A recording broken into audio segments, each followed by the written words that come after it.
को राजा माने और वो आर्थिक असमानता बात करे तो लगता है कि क्या यही देखने के बाकी रह गए थे क्या?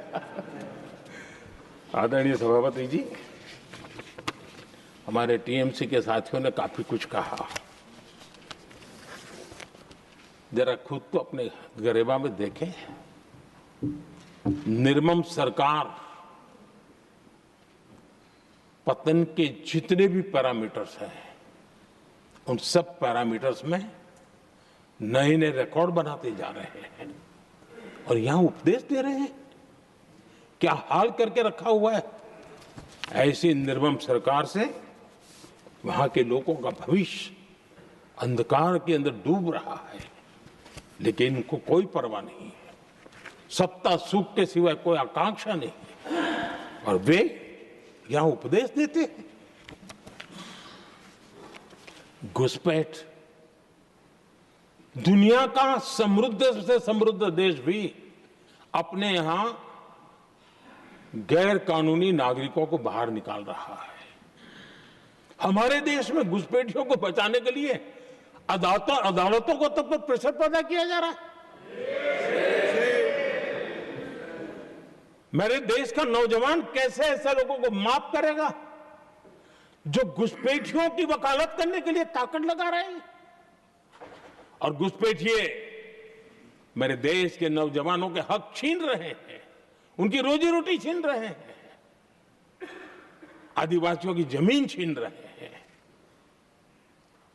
बेटे बेटियों के जिंदगी पर खतरे पैदा हो रहे हैं, लेकिन उनके लिए महिलाओं पर अत्याचार होते रहे। सत्ता नीति के सिवा कुछ करना नहीं और वो यहां पर हमें उपदेश दे रहे हैं। और ऐसे चिंताजनक सभी विषयों पर आंखें मूंद करके बैठे हुए वो लोग हैं। एक हमारे माननीय सदस्य काफी कुछ बोल रहे थे, जिनकी पूरी सरकार शराब में डूब गई, जिनके शीश महल घर घर में नफरत का कारण बन गए और शायद उनको ब्लैक शब्द ज्यादा पसंद है। हर एक का अपना अपना एक भूतकाल होता है।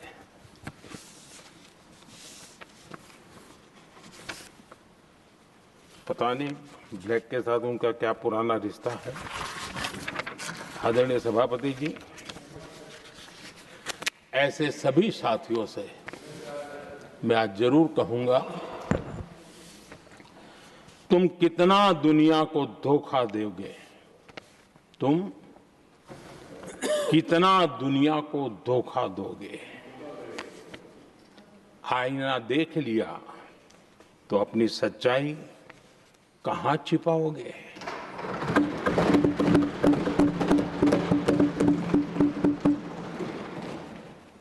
कांग्रेस हो, टीएमसी हो, डीएमके हो, लेफ्ट हो, ये दशकों से केंद्र में सत्ता में रहे हैं, सत्ता के भागीदार रहे हैं। राज्यों में भी उनको सरकारें चलाने का अवसर मिला है, लेकिन उनकी पहचान क्या बनी।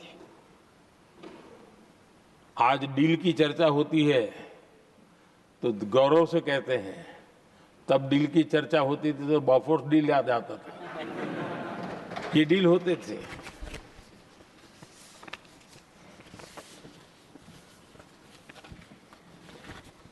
उन्होंने सिर्फ जेब भरने का काम किया। नागरिकों के जीवन में बदलाव आना ये उनकी प्राथमिकता नहीं थी। आदरणीय सभापति जी, मैं कुछ उदाहरणों के साथ भी बात बताना चाहता हूं क्योंकि यहाँ चर्चा में ये सारे विषय आए हैं और इसलिए मुझे कहना बहुत जरूरी है। अब एक उदाहरण देता हूं मैं बैंकिंग सेक्टर का। बैंकिंग सेक्टर एक प्रकार से अर्थव्यवस्था की ग्रिड होता है। 2014 से पहले फोन बैंकिंग का कालखंड था। नेता के फोन जाते थे और उसके आधार पर करोड़ों रुपया दे दिए जाते थे।